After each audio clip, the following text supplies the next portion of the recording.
ខ្ញុំបានបដូរប្រធានបទភ្លាមចុះប៉ាធ្វើប្រដាប់ក្មេងលេងថ្មីឯឯងថ្ងៃនេះយ៉ាងម៉េចដែរ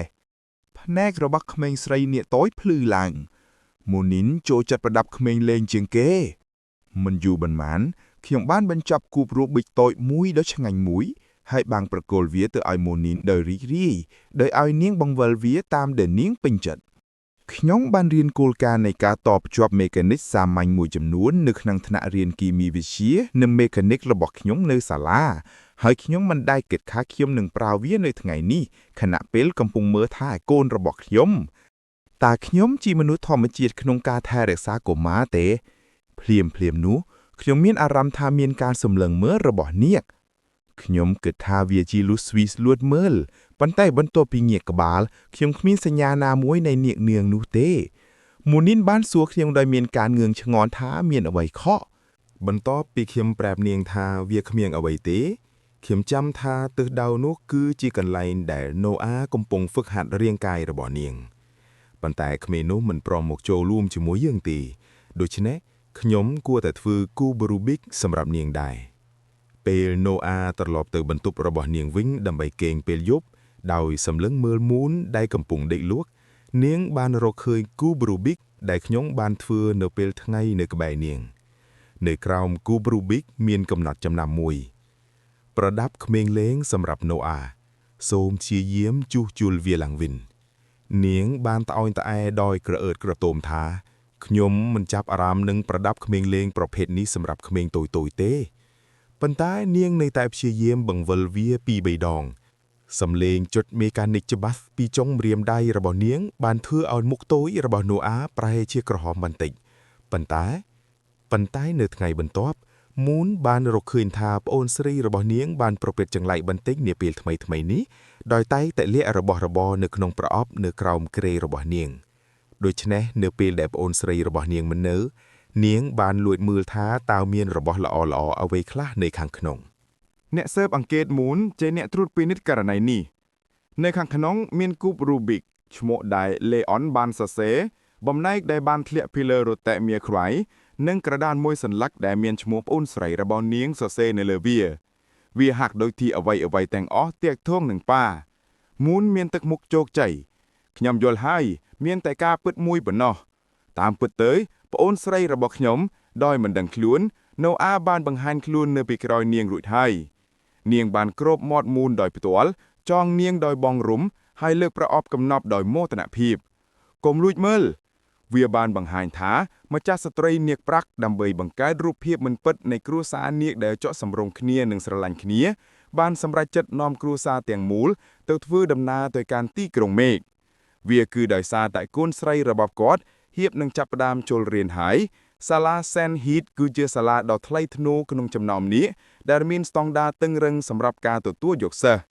សាលានេះជឿថាមិនថាពួកគេកើតក្នុងអម្បូរនាគឬកើតតាមរយៈការបន្តពូជរបស់ឪពុកម្ដាយទេមានតែក្នុងគ្រួសារដែលមានភាពសុខដុមានីនិងស្រឡាញ់គ្នាដែលគាំទ្រឧត្តមគតិត្រកូលនាគប៉ុណ្ណោះទើបអាចបណ្ដុះនាគវ័យក្មេងដែលមានលក្ខណៈសម្បត្តិគ្រប់គ្រាន់បានហើយសាលានេះទទួលយកតែសិស្សបែបនេះប៉ុណ្ណោះបន្ទាប់ពីម្ចាស់ស្ត្រីនាគប្រាក់បាននាំយើងទៅកាន់ទីក្រុងមេឃខ្ញុំបានទៅដល់ដីហើយលាតដៃដើម្បីចាប់មួននាងសួរដោយទឹកមុខរំពឹងទុកថាប៉ាហេតុអ្វីបានជាប៉ាមិនប្រែក្លាយទៅជានាគឥឡូវនេះមួនចង់ឃើញប៉ាប្រែក្លាយទៅជានាគហើយខ្ញុំអាចញញឹមបានតែដោយឆ្កងនៅពេលនេះខ្ញុំចង់ស្លាប់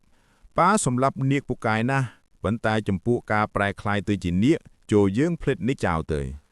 ដោយឃើញខ្ញុំខ្វះសកម្មភាពណូអាបានអោបដៃតូចរបស់នាងហើយនិយាយយ៉ាងស្រទន់ថាកូនមិនអាចប្រែក្លាយទៅជានាគបានទេមែនទេដោយឃើញទឹកមុខភ័យស្ទន់ស្លោរបស់ខ្ញុំលោកស្វីសញញឹមដោយស្ងប់ស្ងាត់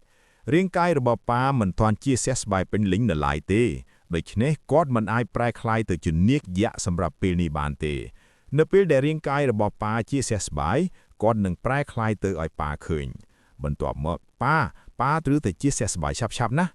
ប៉ានឹងព្យាយាមឲ្យអស់ពីសមត្ថភាពទោះបីជាខ្ញុំដឹងថាវាមិនអាចទៅរួចក៏ដោយលោកស្វីសនិងខ្ញុំម្នាក់កាន់ដៃកូនស្រីម្នាក់បានដើរឆ្ពោះទៅច្រកចូលទីក្រុងមេឃឆ្លងកាត់ច្រកទ្វារក្រុងយើងបានចូលទៅក្នុងទីក្រុងនាគជាផ្លូវការ តាមដែលភ្នែកអាចមើលឃើញមាននាគដែលមានកន្ទុយមួននិងណូអាក៏បានឃើញទិដ្ឋភាពនេះជាលើកដំបូងដែរហើយខ្ញុំមិនអាចទប់ទល់បានក្រោយពីលេបទឹកមាត់ជើងរបស់ខ្ញុំញ័របន្តិចលោកស្វីសសម្លឹងមើលខ្ញុំបុរសម្នាក់នេះប្រហែលជាបានឃើញនាគច្រើនណាស់ជាលើកដំបូងចាប់តាំងពីគាត់ភ្ញាក់ពីសន្លប់បន្ទាប់មកនាងសាយចង្អក់ខ្លាចទេអ្នកមើលមិនឃើញទេឬថាខ្ញុំរំភើបខ្ញុំចង្អុលទៅពលរដ្ឋនាគនៅខាងមុខផ្លូវពោពេញទៅដោយគុណសម្បត្តិការយកវាមកវិញនឹងធ្វើឲ្យយើងមានលើស្វីសបានគ្របមុខដោយស្ងៀមស្ងាត់ជំងឺការងាររបស់បុរសចិញ្ចឹមឆ្កែកំពុងកើតឡើងម្ដងទៀតមែនទេការព្រួយបារម្ភរបស់ខ្ញុំពិតជាមិនចាំបាច់ទេមិនយូរប៉ុន្មានក្រុមគ្រួសាររបស់យើងដែលមានសមាជិក4នាក់បានមកដល់ស្ទូឌីយោថតរូបអ្នកថតរូបគឺជានាគញីអាយុកណ្ដាលពាក់វ៉ែនតាសូមស្វាគមន៍ព្រះមហាក្សត្រនាគប្រាក់វាជាការរីករាយយ៉ាងខ្លាំងដែលបានបម្រើគ្រួសាររបស់អ្នកបន្ទាប់មកបុគ្គលិកចង់នាំយើងទៅសាកល្បងសម្លៀកបំពាក់ដោយឃើញរូបថតសិល្បៈគ្រប់ទីកន្លែងក្មេងស្រីនាគតូចៗទាំងពីរនាក់មានសេចក្តីរីករាយយ៉ាងខ្លាំងខ្ញុំបានអៀងទៅជិតលោកស្វីសហើយសួរដោយសំឡេងទាបថាតើអ្នកមិនមែនជាព្រះមហាក្សត្រនាគប្រាក់ទេឬហេតុអ្វីបានជាអ្នកត្រូវមកហាងដោយខ្លួនឯងដើម្បីថតរូបវាបានបង្ហាញថាស្ដេចនាគនៃត្រកូលអាចបញ្ជាតែប្រជាជននៃត្រកូលរបស់ពួកគេប៉ុណ្ណោះហើយនាគនៃទីក្រុងមេឃមិនមែនជារបស់ត្រកូលណាមួយខ្ញុំបានឆ្លៀតឱកាសចំអកនាងដូច្នេះតំណែងរបស់អ្នកជាមហាក្សត្រគឺទាបបន្តិចនៅវិនាទីបន្ទាប់ស្បែកជើងស្បែករបស់ខ្ញុំត្រូវបានជន់ដោយកែងខ្ពស់ពណ៌មាសរបស់នាងលូស្វីសបន្តដើរទៅមុខដោយមោទនភាពយ៉ាងណាក៏វាខ្ពស់ជាងរបស់អ្នកជំនាញថតរូបរបស់សេលីណាគឺល្អបំផុតនៅក្នុងប្រណាំងនាគបន្ទាប់ពីនាងនិងម្ចាស់ក្សត្រីនាគប្រាក់បានសន្ទនាគ្នាយ៉ាងរីករាយនាងបានដឹងថាខ្ញុំមិនចូលចិត្តបង្ហាញកន្ទុយរបស់ខ្ញុំហើយម្ចាស់ក្សត្រីនាគប្រាក់បានសុំឲ្យនាងជ្រើសរើសឈុតដែលគ្មានកន្ទុយសម្រាប់ខ្ញុំតាមពិតទៅមុនពេលមកបល Sky City លោក Swiss បានព្យាយាមឲ្យខ្ញុំពាក់គ្រឿងតុបតែងកន្ទុយនាគប៉ុន្តែវាត្រូវបានបដិសេធយ៉ាងខ្លាំងដោយខ្ញុំនេះធ្វើឲ្យប៉ះពាល់ដល់សេចក្តីថ្លៃថ្នូររបស់ខ្ញុំក្នុងនាមជាអ្នកសម្លាប់នាគក្នុងនាមជាអ្នកថតរូបចាស់វស្សាសេលេណាមិនបានបង្ហាញការភ្ញាក់ផ្អើលច្រើនទេព្រោះមាននាគជាច្រើនដែលមិនចូលចិត្តបង្ហាញកន្ទុយរបស់វាបន្ទាប់ពីមួយរយៈកូនស្រីទាំងពីរបានផ្លាស់ប្ដូរទៅជារ៉ូបដែលស្រស់ស្អាតពេលខ្ញុំចេញមកស្លៀកឈុតពណ៌សគឺមានកន្ទុយមូនមានការរំភើបយ៉ាងខ្លាំងហើយសរសើរថាអូប៉ាសង្ហាណាស់សេលេណាក៏គិតថាវាសមនឹងខ្ញុំខ្លាំងណាស់ដែរព្រះអង្គម្ចាស់កុងសតប្រកាសជាមានប្រជាប្រិយភាពខ្លាំងពីមុនមកមែនទេទោះជាយ៉ាងណាក៏ដោយលើកចុងក្រោយដែលខ្ញុំស្លៀកឈុតភ្លឺការគឺនៅក្នុងពិធីបញ្ចប់ការសិក្សានៅសាលារបស់ខ្ញុំបន្ទាប់ពីប្រមូលគំនិតរួចខ្ញុំបានសម្លឹងមើលកូនស្រីច្បងរបស់ខ្ញុំឈ្មោះណូអាដែលមិនសូវចែកទំនាក់ទំនងតែអ្នកគិតយ៉ាងណានាងបានងាកភ្នែកចេញដោយខ្មាស់អៀនហើយនិយាយដោយពិបាកថាវាសង្ហាណាស់ខ្ញុំបានដើរទៅអង្អែលក្បាលពួកគេរ៉ូបរបស់អ្នកក៏គួរឲ្យស្រឡាញ់ណាស់ដែរលោកស្វីសក៏បានផ្លាស់ប្ដូរដែរវាជារ៉ូបពណ៌ខ្មៅដែលមើលទៅគួរឲ្យទាក់ទាញជាងពិសេសសម្រាប់នាងភ្នែកទាំងពីររបស់ខ្ញុំសម្លឹងមើលនាងបន្ទាប់ពីនាងបានឃើញទឹកមុខលងស្នេហ៍របស់ខ្ញុំក៏កោសក្បាលដែលឆ្គងហើយសរសើរនាងចំពោះសម្លៀកបំពាក់សមរម្យរបស់នាងទោះជាយ៉ាងណាក៏ដោយលូស្វីសបានបង្ហាញទឹកមុខសោកស្ដាយបន្តិចខ្ញុំគិតថាវាប្រសើរជាងប្រសិនបើញាក់បន្ថែមកន្ទុយខ្ញុំនឹងមិនពាក់កន្ទុយក្នុងជីវិតរបស់ខ្ញុំទេនៅពេលនេះមុនបានក្រវីដៃឲ្យយើងមកថតរូបគ្រួសារយ៉ាងលឿនសេលេណាបាននិយាយដោយគួររសប់ថាយើងហ៊ាននឹងថតរូបហើយព្រះករុណាព្រះអង្គម្ចាស់មហេសីសូមរំកើខ្លួនឲ្យជិតបន្តិចប៉ុន្តែយើងទាំងពីរបានទប់ចិត្តដោយស្ងៀមស្ងាត់នៅតែរក្សាគម្លាតបន្តិចបន្ទាប់មកក្រោមការណែនាំរបស់សេលេណារូបថតគ្រួសារស្និទ្ធស្នាលមួយចំនួនបានត្រូវថតមួនមានអារម្មណ៍សប្បាយចិត្តខ្លាំងណាស់នៅថ្ងៃនេះ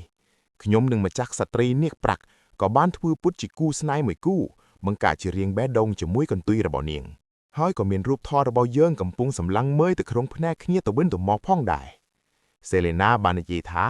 យើងពិតជាមើលទៅដូចជាគូស្នេហ៍មួយរូបថតនឹងចំណាយពេល6ម៉ោងដើម្បីថតក្នុងអំឡុងពេលនេះយើងបានសម្រេចចិត្តមើលជុំវិញទីក្រុងមេឃឲ្យបានល្អគឺមេងស្រីនាគតូចទាំងពីរ បានរត់កាន់ដៃគ្នានៅខាងមុខហើយខ្ញុំនិងលោក Swiss បានដើរតាមពួកគេមិនឆ្ងាយប៉ុន្មានទេខ្ញុំមិនដែលគិតថាថ្ងៃណាមួយខ្ញុំនឹងទៅទិញអីវ៉ាន់ជាមួយនាគញីនេះទេប៉ុន្តែនាងបាននិយាយដោយមោទនភាពថានេះគ្រាន់តែដើម្បីរក្សារូបភាពគ្រួសាររបស់យើងប៉ុណ្ណោះហើយណូអាកំពុងយកចិត្តទុកដាក់យ៉ាងខ្លាំងចំពោះការប្រឡងចូលរៀននេះអ្នកទាំងពីរបានខិតខំធ្វើការអស់រយៈពេល1ខែមកហើយដូច្នេះវាជាការល្អដើម្បីសម្រាកម្ដងម្កាលខ្ញុំបានឃើញកូនស្រីនៅតូបបាញ់ពីងប៉ោងភ្នែករបស់មួនភ្លឺឡើងពេលនាងសម្លឹងមើលតុក្កតាខ្លាឃ្លាំដ៏គួរឲ្យស្រឡាញ់មួយប៉ុន្តែបន្ទាប់ពីណូអារើកំភ្លើងក្មេងលេងហើយបាញ់ពីងប៉ោង2-3 ដងនាងមិនបានបាញ់ត្រូវសូម្បីតែមួយគ្រាប់ ខ្ញុំមានការភ្ញាក់ផ្អើលបន្តិចពួកគេក៏មានហ្គេមបាញ់ប្រហារប្រភេទនេះនៅទីនេះដែរដោយឃើញមុខមាត់របស់ណូអាដែលងឿងឆ្ងល់លទ្ធផលប្រហែលជាមិនល្អទេលោកស្វីសបានពន្យល់ទៅណូអាថាក្របកំភ្លើងក្មេងលេងនេះត្រូវបានប្រមូលដោយថាមពលវេទមន្តដែលក៏តម្រូវឲ្យមានការគ្រប់គ្រងថាមពលយ៉ាងល្អិតល្អន់ផងដែរប៉ុន្តែវាពិតជាពិបាកបន្តិចសម្រាប់ណូអានៅពេលនេះម្ចាស់តូបបានអញ្ជើញយើងថាតើអ្នកទាំងពីរចង់សាកល្បងទេកូនស្រីរបស់អ្នកមើលទៅដូចជាពួកគេពិតជាចង់បានវាណាតាមពិតទៅម្ចាស់តូបបានអនុញ្ញាតឲ្យក្មេងៗសាកល្បងវាជាពិសេសដើម្បីទាក់ទាញឪពុកម្ដាយឲ្យក្លាយជាអ្នកចំណាយច្រើនខ្ញុំសម្លឹងមើលកូនស្រីទាំងពីររបស់ខ្ញុំតើអ្នកចង់បានតុក្កតាខ្លាឃ្មុំមួយគូនោះទេទោះបីជាពួកគេឆ្លើយថាទេពីទុកមាត់របស់ពួកគេក៏ដោយពួកគេពិតជាចង់បានវាដូច្នេះខ្ញុំបានសុំគ្រាប់10គ្រាប់ពីម្ចាស់តូបហើយប្រពន្ធខ្ញុំនឹងចេញថ្លៃសម្រាប់វានាគញីនេះមានការភ្ញាក់ផ្អើលបន្តិចខ្ញុំមិនបានកាន់កំភ្លើយូរហើយលើកចុងក្រោយគឺនៅសាលាសម្រាប់នាគខ្ញុំបានបាញ់គ្រាប់ដំបូងហើយគ្រាប់ក៏ផ្ទុះចៅហ្វាយកំពុងសាចយ៉ាងលួចលាក់នៅពីក្រោយខ្នងខ្ញុំដែលសារតែគាត់បានកែប្រែកំភ្លើងប្រដាប់ក្មេងលេងដូច្នេះមិនថាអ្នកណាមកទេវាមិនងាយស្រួលទេនឹងក្លោកកាបាញ់ចំគោលដៅដោយមិនដឹងខ្លួននៅវិនាទីបន្ទាប់ភ្នែករបស់គាត់ស្ទើរតែធ្លាក់ចេញពីរន្ធរបស់វាដែលកាសភ្ញាក់ផ្អើលគ្រាប់កំភ្លើង9គ្រាប់ដែលនៅសល់ទាំងអស់ត្រូវបានបាញ់ចំវាហាក់ដូចជាសំណាងរបស់ខ្ញុំល្អគ្រាប់ដំបងដែលទើបតែបាញ់គឺដើម្បីសាកល្បងការមើលឃើញខ្ញុំមិននឹកស្មានថានឹងបាញ់ចំពួកគេនៅពេលក្រោយទេភ្នែករបស់ណូអានិងមីនភ្លឺឡើងប៉ះពិតជាអស្ចារ្យណាស់លើស្វីសក៏កម្រោះសរសើរខ្ញុំមិនអាក្រក់ ម្ចាស់តូបបានប្រគល់តុក្កតាខ្លាឃ្មុំតូចៗពីរមកខ្ញុំដោយសង្ឃឹមថាខ្ញុំនឹងចាកចេញយ៉ាងលឿនខ្ញុំបានប្រគល់តុក្កតាខ្លាឃ្មុំទៅកូនស្រីពីរញាក់របស់ខ្ញុំរៀងៗខ្លួនហើយពួកគេបានថ្លែងអំណរគុណដល់ប៉ាដោយរីករាយ Louis មិនដែលគិតដូច្នេះទេទោះបីជាខ្ញុំជាធម្មតាមិនគួរឲ្យទុកចិត្តបន្តិចក៏ដោយរាល់ពេលដែលខ្ញុំធ្ងន់ធ្ងរខ្ញុំមានមន្ត្រីស្នេហ៍ពិសេសមួយភ្លាមនោះនាងបានរកឃើញខ្ញុំសម្លឹងមើលនាងតាមពិតទៅខ្ញុំបានឃើញនាគញីនេះដោយដៃទទេដូច្នេះខ្ញុំបានសុំឲ្យម្ចាស់តូបបាញ់10គ្រាប់ទៀតទីបំផុតខ្ញុំបានផ្ដល់ឲ្យអ្នកប្រុកចំណេញនោះនៅគំនិតរបស់ខ្ញុំនាគញីមួយក្បាលកំពុងកាន់កូនស្រីរបស់វាបានដើរកាត់ហើយយើងក៏ចាប់អារម្មណ៍វាដែរម៉ាក់ខ្ញុំក៏ចង់បានមួយនោះដែរ Louis មើលទៅហាក់ដូចជាងឿងឆ្នងកាន់តុក្កតាខ្លាឃ្មុំធំមួយនៅខ្វង់ដៃរបស់នាងបន្ទាប់មកនាងនិយាយដោយមិនពេញចិត្តថាប្រសិនបើវាអាស្រ័យលើខ្ញុំគ្រាន់តែបញ្ចុះបញ្ចោលពួកគេកុំឲ្យខ្ជិះខ្ចាយពេលវេលាលើល្បែងក្មេងនោះពួកគេចេញមកសប្បាយដរាបណាពួកគេសប្បាយចិត្តអ្វីអ្នកមិនចូលចិត្តវាទេដោយសារអ្នកនៅទីនេះខ្ញុំមិនអាចឲ្យអ្នកត្រឡប់ទៅវិញដោយដៃទទេបានទេ Louis ដាក់ចង្អារបស់នាងលើក្បាលខ្លាឃ្មុំយ៉ាងស្រាលខ្លាឃ្មុំជាប្រភេទសត្វមួយប្រភេទគ្រាន់តែជាអាហារដែលមិនឆ្ងាញ់ប៉ុណ្ណោះមិនសមនឹងញ៉ាំទេប៉ុន្តែរបស់នេះដែលធ្វើជាខ្នែក្មេងល្បង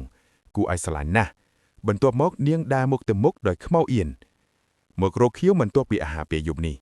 ត្រឡប់ទៅបន្ទាយនាងវិញកូនស្រីទាំងពីរបានបើករូបថតគ្រួសារដែលថតនៅថ្ងៃនេះមីនក្រវីកន្ទុយរបស់នាងដោយរីករាយប៉ានិងម៉ាក់មើលទៅស្អាតណាស់ជាមួយគ្នាម្យ៉ាងវិញទៀតខ្ញុំបានបើកកញ្ចប់ដាច់ដោយឡែកមួយហើយបានរកឃើញកាតមួយដែលភ្ជាប់ជាមួយរូបថត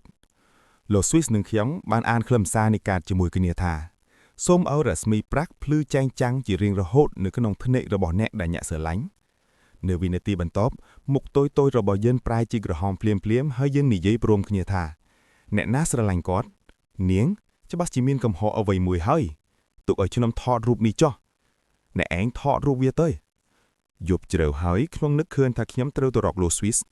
ពេលខ្ញុំហៀបនឹងគោះទ្វារបន្ទប់របស់នាងខ្ញុំក៏ឃើញថាវាមិនចាក់សោបន្ទប់ទទួលភ្ញៀវទទេស្អាតពេលខ្ញុំដើរចូលវាបានបង្ហាញថាខ្ញុំមកមុន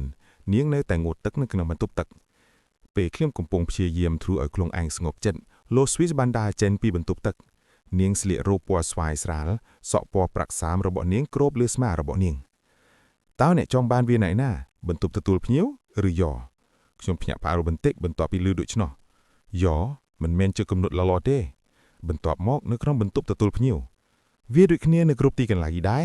ខ្ញុំដកដង្ហើមធំមួយហើយបិទភ្នែកយឺតៗបន្ទាប់មកតោះធួវាបន្ទាប់ពីនិយាយរួចខ្ញុំបានលាតដៃហើយដេកលើសាឡុងខ្ញុំបានឮលោក Swiss និយាយយ៉ាងស្រទន់ពីជំហៀងថាតើអ្នកកំពុងធួអ្វីខ្ញុំបើកភ្នែកដោយខ្មាស់អៀនតើខ្ញុំយល់ច្រឡំអ្វីមួយទេលោក Swiss សើចំអោកហើយនិយាយដោយមានការមើលងាយនិងចំអោកបន្តិចថាលោកកាស្មូតលោកពិតជាមិនអាចទ្រាំទ្រមែនទេប៉ុន្តែយប់នេះមិនសម្រុំទេចូលយើងធ្វើវានៅថ្ងៃផ្សេងទៀតដោយនិយាយដូច្នោះនាងបានដាក់ក្រដាសប្រឡងមួយកំដុំខ្លាំងនៅលើតុទាំងនេះគឺជាសំណួរតេស្តកន្លងមកសម្រាប់ការវាយតម្លៃគ្រួសាររបស់សាលា St. Heath សម្រាប់គ្រួសារដែលកើតដោយធម្មជាតិពួកវាទាំងអស់សុទ្ធតែនិយាយអំពីទម្លាប់រស់នៅនិងបទពិសោធន៍បុគ្គលិកលក្ខណៈរបស់គូស្វាមីភរិយាយើងត្រូវតម្រឹមរឿងរ៉ាវរបស់យើងជាមុនដើម្បីជៀសវាងការមិនអាចឆ្លើយនិងប៉ះពាល់ដល់ការវាយតម្លៃចូលរៀនរបស់ Noah ខ្ញុំបានរកឃើញថាទាំងនេះសុទ្ធតែជាសំណួរគួរឲ្យធុញទ្រាន់ពីល្បែងគីមីវិទ្យារបស់គូស្វាមីភរិយាមួយបន្ទាប់មកខ្ញុំបានសួរ Los Swiss តាមលំដាប់លំដោយថាតែពណ៌អ្វីដែលអ្នកចូលចិត្ត Los Swiss បាននិយាយដោយមិនដឹងខ្លួនខ្មៅបន្ទាប់មកនាងបានសួរតបវិញថាចុះអ្នកវិញពណ៌ប្រាក់បន្ទាប់ពីឆ្លើយរួចយើងទាំងពីរនាក់បានសម្លឹងមើលស័ក្តិគ្នាទៅវិញទៅមកសក់ខ្មៅរបស់ខ្ញុំសក់ពណ៌ប្រាក់របស់នាងនៅវិនាទីបន្ទាប់យើងបានងាកក្បាលចេញដោយខ្មាស់អៀនគ្រាន់តែជារឿងចៃដន្យប៉ុណ្ណោះ Los Swiss បាននិយាយដោយមោទនភាពយ៉ាងណាក៏ដោយចូលយើងសាក់លបងការយល់ដឹងរបស់យើងទៅវិញទៅមកជាមុនសិនបន្ទាប់ពីការធ្វើតេស្តរយៈពេល2នាទីកន្លះលទ្ធផលបានចេញមកពិន្ទុរបស់ខ្ញុំខ្ពស់ជាងអ្នកទៀតវាហាក់ដូចជាខ្ញុំស្គាល់ម្ចាស់ក្សត្រីច្បាស់ជាង Los Swiss បានស្រមុកដោយប្រឆាំងបន្ទាប់មកបានមើលសន្លឹកចម្លើយរបស់ខ្ញុំដោយប្រុងប្រយ័ត្នម្ដងទៀតខ្ញុំមិននឹកស្មានថាគាត់នឹងកត់សម្គាល់ទម្លាប់តូចៗដូចជាឥរិយាបថអង្គុយដែលខ្ញុំចូលចិត្តនិងរបៀបដែលខ្ញុំដាក់កន្ទុយរបស់ខ្ញុំឲ្យស្រួលបំផុតទេគាត់សង្កេតមើលយ៉ាងដិតដៅជាធម្មតាកំហុសទាំងអស់គឺស្ថិតនៅក្នុងការទាយគំនិតរបស់ខ្ញុំតែងតែធ្លាប់រក្សាអ្វីៗគ្រប់យ៉ាងសម្រាប់ខ្លួនឯងនិងមិនដែលប្រាប់អ្នកដទៃទេដូច្នេះវាជារឿងធម្មតាទេដែលគាត់ទាយខុសប្រហែលជាម្នាក់នេះពេលឃើញ Los Swiss សម្លឹងមកខ្ញុំតាំងពីដើមតើវាអាចទៅជារឿងចៃដន្យទេដែលនាងកំពុងមានគំនុំនឹងខ្ញុំដោយសារតែពិន្ទុរបស់ខ្ញុំខ្ពស់ជាងនាងខ្ញុំសើចហើយដាក់ដៃលើស្មារបស់នាងយើងមិនសូវចំណាយពេលវេលាជាមួយគ្នាទេដូច្នេះវាជារឿងធម្មតាទេដែលមិនទទួលបានពិន្ទុខ្ពស់ជាងគេ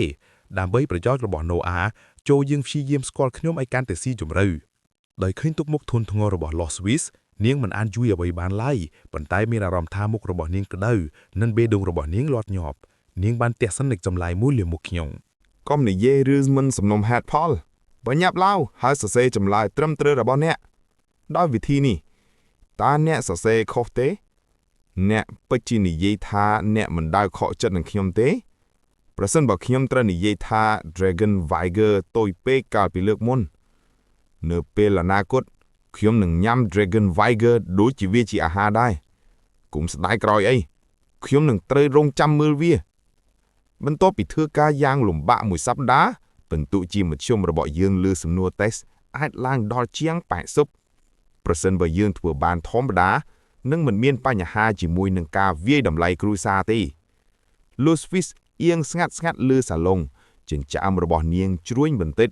ហាក់ដូចជាស្ថិតនៅក្រោមសម្ពាធច្រើនក្រៃពីអស់កម្លាំងប៉ុន្តែដោយដែលខ្ញុំនិយាយថាបើគ្មានអ្វីផ្សេងទៀតទេខ្ញុំនឹងត្រឡប់ទៅមុននាងពុតជាលូកដៃទៅចាប់សម្លៀកបំពាក់របស់ខ្ញុំបន្ទាប់មកលើកម្រាមដៃរបស់នាងឡើងហើយចង្អុលទៅបន្ទប់ទឹកនៅក្នុងបន្ទប់មានអាងងូទឹកនៅខាងក្នុងទៅងូទឹកមុនពេលអ្នកត្រឡប់ទៅវិញខ្ញុំស្រឡាំងក្អែកមួយសន្ទុះងូទឹកនៅក្នុងបន្ទប់របស់អ្នកមែនទេនេះជាការព្យាបាលដែលខ្ញុំមិនធ្លាប់ទទួលបានពីមុនមកប៉ុន្តែនាគជំនីនេះរុញខ្ញុំដោយអន្ទះសារទៅចុះពេលខ្ញុំប្រាប់អ្នកកុំស្ទឹកស្ទើរអីខ្ញុំមិនយល់ថាហេតុអ្វីបានជានាងទៅទឹងឲ្យខ្ញុំងូទឹកនៅទីនេះដោយគ្មានហេតុផលតើនាងអាចគិតអ្វីមិនល្អបានទេប៉ុន្តែថ្ងៃនេះនាងភ័យខ្លាំងណាស់ដោយសារតែការប្រឡងចូលថោងវាគួរតែល្អខ្ញុំមិនបានគិតអ្វីច្រើនអំពីវាទេហើយសម្រាប់ចិត្តរីករាយជាមួយវាសម្រាប់ពេលនេះអាងូទឹកធំនេះ មានភាសាសបោយណាស់សម្រាប់ការងូតទឹកភ្លាមៗនោះសំលេងចុចត្រូវបានលឺ Louis Swiss បានដើរចូលមករុំដៃកន្សែងងូតទឹកពណ៌សសម្ពាធជាច្រើនបានប្រមូលផ្ដុំក្នុងរយៈពេលប៉ុន្មានថ្ងៃចុងក្រោយនេះវាហាក់ដូចជាអ្វីដែលនឹងមកដល់មិនអាចជៀសវាងបានទេអ្នកតានតឹងដូច្នេះអ្នកតានតឹងហេតុអ្វីបានជាអ្នកដាក់សម្ពាធលើខ្ញុំប៉ុន្តែនាងបានបិទភ្នែកម្ខាងលេងជ្រុងមាត់ស្អាតរបស់នាងងើបឡើងបន្តិចដោយការផ្ទេរសម្ពាធមកញាក់ខ្ញុំត្រូវបានដោះលែងដែលល្អឥតប្រព័ន្ធក្រៅពីនេះតារញាក់មិនបានមកទីនេះជាមួយនឹងផ្នត់គំនិតបែបនោះកាលពីប៉ុន្មានថ្ងៃមុនទេឬដោយនាងបានប្រាប់រឿងនោះខ្ញុំមិនអាចបដិសេធបាននៅព្រឹកបន្ទាប់យើងបាននាំកូនស្រីរបស់យើងឈ្មោះ Noah ទៅសាលា St. Heath Academy សម្រាប់ការវាយតម្លៃចូលរៀនដោយខឹងទឹកមុខភ័យរបស់ Louis Swiss ខ្ញុំបានផ្អៀងចូលហើយចាប់ផ្ដើមចំអកនាងអ្វីទើបតែបញ្ចប់ការបន្ធូរហ្វៀបតានតឹងកាលពីយប់មិញឥទ្ធិពលនេះរសាយបាត់យ៉ាងលឿនម្ល៉េះមុខតូចរបស់ Louis Swiss ប្រែជាក្រហមហើយនាងបានវាយស្មាខ្ញុំពីក្រោយទៅថានាងរក់ទៅយើងបានមកដល់ការិយាល័យចុះឈ្មោះចូលរៀនរបស់នាយកដ្ឋាននាគវ័យក្មេងបុគ្គលិកសាលាមានការភ្ញាក់ផ្អើលបន្តិចនៅពេលឃើញទម្រង់ចុះឈ្មោះរបស់ Noah K. Melchior ត្រកូលនាគប្រាក់អាយុ1ឆ្នាំនិង3ខែនាងបានងើយក្បាលឡើងហើយមើលមកយើងដោយមានការងឿងឆ្ងល់ខ្លះៗទោះបីជាសាលាបានចែងថាអាយុអបមរមាសម្រាប់នាគវ័យក្មេងចុះឈ្មោះគឺ1ឆ្នាំក៏ដោយតាមពិតទៅនាគវ័យក្មេងទាំងអស់ដែលបានចុះឈ្មោះមានអាយុចន្លោះពី4ទៅ6ឆ្នាំតើព្រះនាងតូចរបស់អ្នកក្មេងពេកទេទោះជាយ៉ាងណាក៏ដោយ Losvi បានត្រៀមខ្លួនរួចហើយបានឆ្លើយបុគ្គលិកនោះយ៉ាងខ្លីថា Noah ឆ្លាតណាស់អាយុមិនមែនជាបញ្ហាទេហើយយើងគោរពគំនិតរបស់នាងនៅពេលនេះមន្ត្រីសាលាម្នាក់ដែលមិនឆ្ងាយប៉ុន្មានបានយល់ព្រមលើការចុះឈ្មោះរបស់ Noah ក្រោយមកបុគ្គលិកពិសេសម្នាក់នឹងនាំកូនស្រីរបស់យើងទៅធ្វើតេស្តសរសេរខណៈពេលដែល Los Swiss និងខ្ញុំត្រូវឆ្លងកាត់ការវាយតម្លៃគ្រួសារនៅជាន់ទី4នៅក្នុងការិយាល័យនាគចាស់សក់ស3ក្បាលអង្គុយជាជួរ Louis Swiss បានអៀងមកជិតទៅជាខ្ញុំហើយខ្សឹបថាតាមបទពិសោធន៍របស់អ្នកតើអ្នកគិតថានាគទាំង3នេះងាយស្រួលដោះស្រាយទេខ្ញុំបានវាស់ទំហំនាគទាំង3នេះដោយប្រុងប្រយ័ត្នហើយចុងក្រោយបាននិយាយថាពួកវាមើលទៅងាយស្រួលសម្លាប់ណាស់មុនពេលអ្នកចាប់ខ្ញុំអាចបាញ់ក្បាលពួកវាបានយ៉ាងងាយជា50គ្រាប់ប្រសិនបើពួកវាហ៊ានមិនអនុញ្ញាតឲ្យ Noah របស់យើងទៅសាលាខ្ញុំនឹងមកមើលពួកវាដោយដាវរបស់ខ្ញុំនៅពេលដែលការវាយតម្លៃចាប់ផ្ដើមជាផ្លូវការបុរសចំណាស់សក់សដែលអង្គុយនៅចំកណ្ដាលគឺ Wilson អនុប្រធានសាលា St. Heath គាត់បានប្រាប់យើងកុំឲ្យភ័យហើយឆ្លើយសំណួររបស់ពួកគេដោយស្រួលយល់ព្រមលោកនាយកខ្ញុំនិង Louis Swiss បង្ខំចិត្តញញឹមប៉ុន្តែបេះដូងរបស់យើងលោតញាប់ដោយមិនដឹងថាបុរសចំណាស់នេះនឹងសួរសំណួរចម្លែកអ្វីខ្លះខ្ញុំបានឃើញលោកនាយក Wilson រត់ក្រដាស់មួយគំនោនៅពីមុខគាត់ហើយសួរថាតើអ្នកទាំងពីរចាំខួបអាពាហ៍ពិពាហ៍របស់អ្នកទេខ្ញុំនិង Louis Swiss សម្លឹងមើលគ្នាទៅវិញទៅមកសំណួរនេះមកដល់ហើយយើងធ្លាប់បានពិភាក្សាអំពីបញ្ហានេះពីមុនមកយ៉ាងណាមិញយើងមិនបានរៀបការដេរហើយមានកូនក្រែវអាពាហ៍ពិពាហ៍ប៉ុន្តែពិតជាមានថ្ងៃមួយដែលគួរឲ្យចងចាំមែនគឺនៅឆ្នាំ1733នៃយុគសម័យលោកកូបាតយើងទាំងពីរនាក់បាននិយាយព្រមគ្នាថាថ្ងៃទី25ខែឧសភាថ្ងៃដែលយើងមានស្នេហាដំបូងនៅក្នុងគុកដេញរឿងនេះភាគ4សូមចប់សិនហើយណាបើចង់មើលបន្តទៀតកុំភ្លេចចុច like subscribe និង comment ថាល្អមើលបាយបាយ